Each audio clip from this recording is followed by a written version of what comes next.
জিবরিল আমরা পাঠ করে পড়েন আউযু বিল্লাহি মিনাশ শাইতানির রাজিম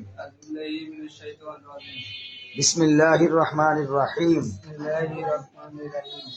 লা ইলাহা ইল্লাল্লাহু মুহাম্মাদুর রাসূলুল্লাহ আশহাদু আল্লা ইলাহা ইল্লাল্লাহু ওয়াহদাহু লা শারীকা লাহু ওয়া আশহাদু আন্না মুহাম্মাদান আবদুহু ওয়া রাসূলুহু।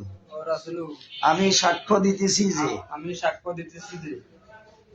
আল্লাহ ব্যতীত কোন মাবুদ নাই, কোন ইলাহ নাই।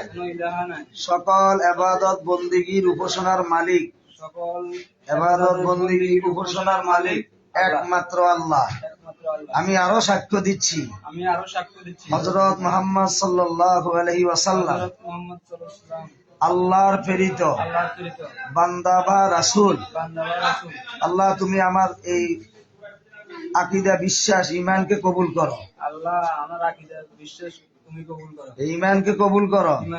ইসলাম ধর্মে মৃত্যু পর্যন্ত ইসলামের